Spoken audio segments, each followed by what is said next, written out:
Welcome to Sasi media.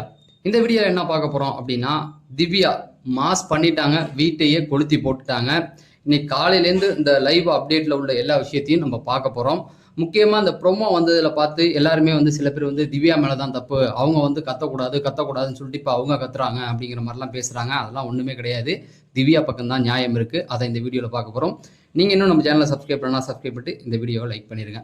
First எடுத்த உடனே திவ்யா மேலே தப்பு இருக்குது, திவ்யா கத்தக்கூடாதுன்னு சொன்னாங்க, இப்போ அவங்களே கத்துறாங்க.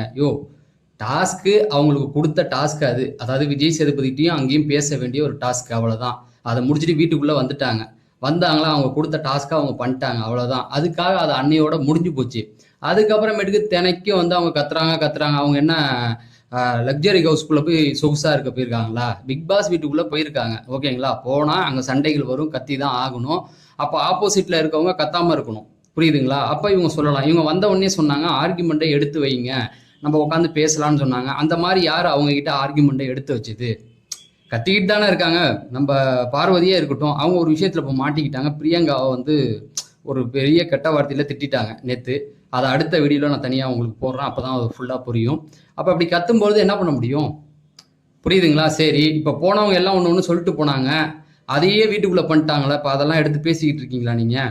வீட்டுக்குள்ளே போகும்போது நான் அதை பண்ணுவேன், இதை பண்ணாங்களா? ஏன் அதை விடுங்க. வீக் எண்டில் விஜய் சேதுபதிட்ட ஒன்று சொல்கிறாங்க, அதையே செஞ்சுட்டாங்களா?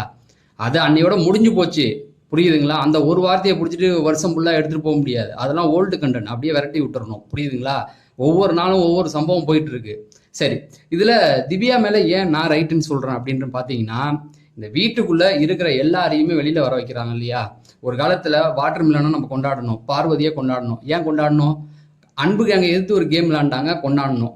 இப்போ அவங்க அதை விட்டுட்டு வேற மாதிரி ஒரு கேம் எடுத்துகிட்டு போகிறாங்க, பிடிக்கல, விட்டாச்சு. வாட்டர் மிலனும் அதான். போன வாரமேட்டுக்கு அவன் அந்த வார்த்தையெல்லாம் விட்டாரு. அப்படி விடும்பொழுது நம்ம என்ன சொன்னோம்? அதுக்கு கூட நம்ம சப்போர்ட் தான் பண்ணோம். எல்லாருமே எக்ஸ்போஸ் ஆகி வெளியில வராங்களே, சபரிலாம் வெளில வந்தாரு அப்படிங்கிறதெல்லாம் நம்ம சொல்லிட்டு தான் இருந்தோம், புரியுதுங்களா? இந்த வாரம் அவர் பண்ண தவறிட்டார், ஓகேங்களா? ஆனால் தலைவன் திவ்யா மேலே ஒரு கண்ணா இருக்கிறான்.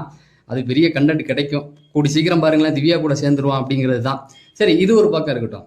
இப்போ திவ்யா நியாயமாக என்ன கேட்டாங்க அப்படின்னா, அந்த ஒரு மீட்டிங் நடக்குது, ஓகேங்களா? அந்த மீட்டிங் போட்டு அந்த மீட்டிங்கில் பேச்சுவார்த்தைகள் போகுது. அப்போ திவ்யாவுடைய கருத்து ஒன்று தான். நேற்று சாண்ட்ரா கிட்டேயும் அவங்க பேசிக்கிட்டு இருந்தாங்க. நான் மேனேஜராக இருக்கப்ப யாரும் எதுவும் பண்ணலை, இப்போ எல்லாமே வேலை பார்க்குறாங்க அப்படிங்கிறத சொன்னாங்க. சாண்ட்ராவுக்கும் அது ஒரு டவுட் இருக்குது, நம்ம ஒயில் கார்டு அப்படிங்கிறதுனால நம்ம ஒதுக்குறாங்களோ அப்படின்னு. அது உண்மை தான், ஒதுக்கி தான் பார்க்குறாங்க. இவனுங்க ஒரு சிலர் இவங்ககிட்ட ஜெல் ஆகுறாங்க, ஒரு சிலர் வன்மத்தோடு தான் சுற்றிக்கிட்டு இருக்காங்க, புரியுதுங்களா? அதனால என்ன அப்படின்னா, அந்த அடி வாங்கின அந்த இது காயம் உள்ள இருக்குது, அதுக்காக அவனுங்க அப்படியே பண்ணுறானுங்க. முக்கியமாக வியானா, சுபிக்ஷா, சபரி, நிறைய பேர் இருக்கானுங்க இந்த ஒயில் கார்டில் வந்தவங்கள ஒதுக்கி வச்சு பார்க்கணும் அப்படிங்கிறதுல. சரி, அது ஒரு ஏன்னா அன்புக்கு அங்கே ஒட்டைச்சது அவங்க தானே. அதனால இப்போ கனியெல்லாம் இந்த பக்கம் இருக்காங்க, அவங்களெல்லாம் தப்பு சொல்லக்கூடாது. அவங்க கேம் இப்போ நல்லாவே இருக்குது. அவங்களுக்கு ஒரு டவுட் இருக்குது. என்ன டவுட் அப்படின்னு பார்த்தீங்கன்னா, நம்மளை ஒதுக்குறாங்க அப்படின்னு நேற்று மதியானமே அதெல்லாம் பேசிக்கிட்டு இருந்தாங்க. அப்படி பேசிக்கிட்டு இருக்கிறதுல இப்போ திவ்யாவுக்குள்ள அந்த ஒரு எண்ணம் இருந்துக்கிட்டே இருக்குது. இப்போ எல்லாம் ஒழுங்காக வேலை பார்க்குறாங்க. நான் சொல்லப்போ ஏன் வேலை பார்க்கலன்னா, ஆக்சுவலி அவங்க அந்த ரோல் அதான். மேனேஜர் திட்டிக்கிட்டு தான் இருப்பாங்க, கோவமாக தான் இருப்பாங்க. மேனேஜர், ஹெச்ஆர் இவங்களுடைய வேலை அதுதான், வேலை வாங்குறது தானே, புதுசாக எதுவும் ஒன்றும் கிடையாது இல்லை. அது கரெக்டு தான். சரி, ஆனால் அவங்க மேலே இருக்கிற தப்பு என்ன அப்படின்னு பார்த்தீங்கன்னா, ஒரு கட்டத்துக்கு மேலே ரொம்ப ஓவராக போயிட்டு நீங்கள் வேலையை விட்டு போகலாம் அப்படி இப்படின்னு அவங்க சொன்னது சிலருக்கு அந்த டென்ஷன், எல்லாருமே வேலை பார்க்குறாங்க இல்லையா? அந்த வேலை பார்க்கும் பொழுது அவங்களுக்கு ஒரு டென்ஷன் வரும். அதனால் என்னாச்சு அப்படின்னா சொன்னாங்க, ஓகே, அது ஒத்துக்கிட்டாங்க. சரி, நான் ஏற்றுக்கிறேன்ட்டாங்க. அப்போ கூட சபரி என்ன பண்ணா, அவங்க தலையை சொரிஞ்சதுக்கு நான் பேசலாமா? ஏன் இந்த கேள்வியை நீ பார்வதிகிட்ட கேட்டுருவியா? ஒவ்வொரு விஜய் சேதுபதி பேசும்போதுமே ரியாக்ட் பண்ணுறாங்க, நீ பேசும்போது ரியாக்ட் பண்ணுவாங்க. அப்போ நீ கேட்டியா? அப்போ நீ மிச்சர் தானே. அவங்க நினைக்கிறது சரி தானே. இவங்ககிட்ட கேள்வி கேட்குற, அவங்கக்கிட்ட கேட்கலன்னா அவங்களுக்கு என்ன தோணும்? அவங்க எடுத்து வைக்கிற பாயிண்ட் கரெக்ட் தான். இதுதான் முதல் பாயிண்ட். இப்படி தான் எல்லா விஷயத்துலையுமே திவ்யா மேலே நடந்துகிட்டு இருக்கு. அதை தான் சொல்ல வரேன். சரி, அப்போ அவங்க என்ன கேட்குறாங்க, இன்னைக்கு அந்த சீக்ரெட் டாஸ்க் ஒன்று கொடுத்தாங்கல்ல, அதில் வாட்டர் மிலனை வேணான்னு சொல்லி சாண்ட்ரா சொல்லிட்டாங்க. சாண்ட்ரா சொன்னதுக்கு வீட்டில் உள்ளவங்க எல்லாருமே வாட்டர் மிலனுக்கு சப்போர்ட்டிவாக நிற்கிறாங்க. அவரை நாங்கள் அனுப்ப மாட்டோம், ஜஸ்ட் இது ஒரு டாஸ்காக பாரு. அப்போ ஒரு மேனேஜரை என்ன பண்ணணும் அப்படின்னா, சரி இல்லையா, இவங்க தானே சீஃப் ஹெட்டாக இருக்காங்க, என்ன சொல்லணும், ஓகே பிடிக்கலையா கொஞ்சம் மாற்றி விட்டுறலாம் அப்படிங்கிற. இவங்களுக்கு சீக்ரெட் டாஸ்க்காக அது அவங்களுக்கு தெரியாது, மாற்றி விட்டுருக்கலாம். ஆனால் பார்வதி நிறைய பேர் சேர்ந்து என்ன பண்ணிட்டாங்கன்னா, இதை தனக்கான நான் அதுக்கு தான் இவ்வளோ பாயிண்ட் எடுத்துகிட்டு வரேன். உங்களுக்கு என்ன எடுத்துகிட்டு வராங்கன்னா, இவங்களை வந்து கார்னர் பண்ணுறாங்க அப்படிங்கிறதுக்கு தான் இதை எடுத்துகிட்டு வரேன். அப்போ இவங்க என்ன பண்ணுறாங்க, வாட்டர் மில்லனா முடியாது, கெஸ்ட்டு வந்திருக்காங்க, நல்ல பேர் வாங்கணும். நம்ம மேனேஜராக இருந்தால் சரி அவர் சரியில்லையா, சரி சார் உங்களை வேறு டிபார்ட்மெண்ட்டில் நான் போட்டு விட்டுறேன், நீங்கள் கவலைப்படாதீங்கன்னு சொல்லி ஒரு ஆளை மாற்றி விட்டுருக்கலாம், அவ்வளோதான். அதோட அந்த பிரச்சனை முடிஞ்சிச்சு. அதை வளர்த்தது யாருன்னா வீட்டில் உள்ளவங்க. சரி, அப்போ அவங்க என்ன சொன்னாங்க, நான் சமைக்க வரல அப்படின்ட்டாங்க. இப்போ சமைக்க வரல அப்படின்னும் போது அங்கே கூச்சல் குழப்பம் வந்துடும். ஏன்னா மெயினான ஒருத்தவங்க போயிட்டாங்க அப்படின்னா, வியானாலாம் ஒன்றும் கிடையாது, கையெல்லாம் அந்த நடுக்குது. அன்னைக்கு அந்த மீனெல்லாம் உடச்சி விட்டு பாவம் தீபக்கே என்னம்மா மீனெல்லாம் உடச்சி போடுறோம் அப்படிங்கிற மாதிரி கேட்டார். சரி, இது என்ன ஆச்சு அப்படின்னா, வீட்டுக்குள்ளே கூச்சல் குழப்பம் வந்துருச்சு, எல்லாம் கத்த ஆரம்பிச்சிட்டாங்க. ஓகேங்களா, கத்த ஆரம்பித்த உடனே அப்போ தான் இந்த மீட்டிங் நடக்குது. இந்த மீட்டிங் நடந்தது இப்போ தான் திவ்யா வந்து ஒரு கேள்வி முன் வைக்கிறாங்க. நேற்று நான் சத்தம் போட்டது தப்புன்னீங்க, ஒத்துக்கிறேன். இன்னைக்கு வீட்டில் உள்ள எல்லாருமே சத்தம் போட்டுக்கிட்டு இருக்கீங்களே, அப்போ உங்களுக்கு ஒரு நியாயம் எனக்கு ஒரு நியாயமானு கேட்குறாங்க. இது சரிதானே? அவங்க கேட்டதில் எந்த தப்பு இருக்குதா? இந்த பாயிண்ட்டை தான் எடுத்து வைக்கிறான். நேற்று நான் வந்து ரொம்ப சத்தம் போட்டேன், நீங்கள் எல்லாரும் என் மேலே குற்றம் பண்ணீங்க, இன்னைக்கு அதே தப்பு தானே நீங்கள் பண்ணுறீங்க. இப்போ ஃபர்ஸ்ட் பாயிண்ட்டுக்கு வருவோம். வீட்டுக்குள்ளே திவ்யா சத்தம் போடக்கூடாதுன்னு சொல்லிட்டு இப்போ சத்தம் போட்டாங்களே அப்படின்னு கேட்குறீங்கல்ல, அவங்களுக்கு தான் இந்த கேள்வி.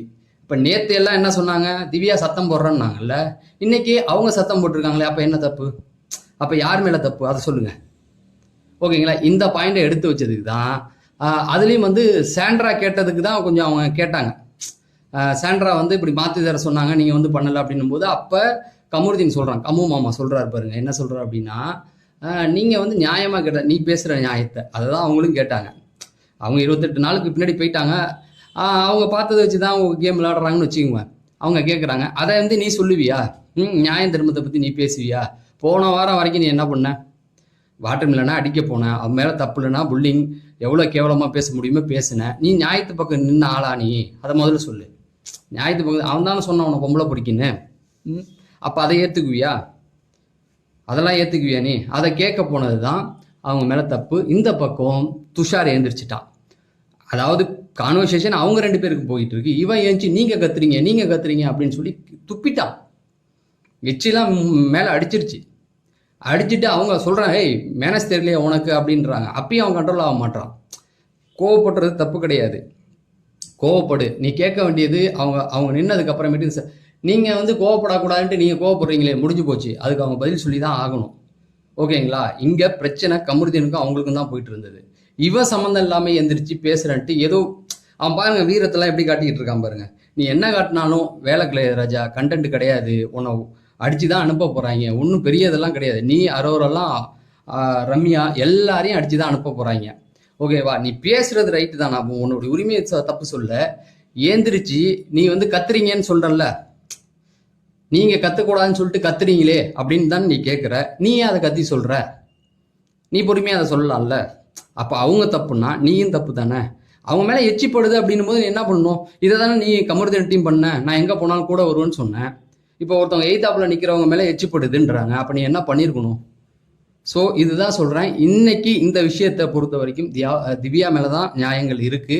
அந்த வீட்டில் உள்ளவங்கள்ட்ட அவங்க கரெக்டாக தான் கேள்வி வச்சுருக்காங்க, இவனுங்க தான் உருட்டிக்கிட்டு இருக்காங்க அப்படிங்கிறது தான். விக்கல்ஸ் தூக்கி போட்டு போயிட்டார் வேணான்னு. ஐ திங்க் இந்த டாஸ்கில் சாண்ட்ரா ஜெயிச்சிட்டாங்க அப்படிங்கிறது தான். ஏன்னா அவங்கள பொறுத்த வரைக்கும் ஒருத்தவங்க வேலையை விட்டு ஃபயர் பண்ணணும் அப்படிங்கிறத ஆட்டோமேட்டிக்காக போயிட்டாங்க. இந்த பிரச்சனையை வச்சு தானே போயிருக்காங்க, வாட்டர் மில்லனை வச்சு தானே போயிருக்காங்க. அவங்க சொன்னது கரெக்டு தான் அப்படிங்கிறது தான். ஸோ தொடர்ந்து பேசலாம். நான் சொன்ன கருத்தில் உங்களுக்கு முரண்பாடு இருந்தால் கமெண்ட் செக்ஷனில் தெரியப்படுத்துங்க. உங்களுக்கு பிடிச்சிருந்தது அப்படின்னா இந்த வீடியோவை லைக் பண்ணிட்டு நம்ம சேனலை சப்ஸ்கிரைப் பண்ணுங்கள்.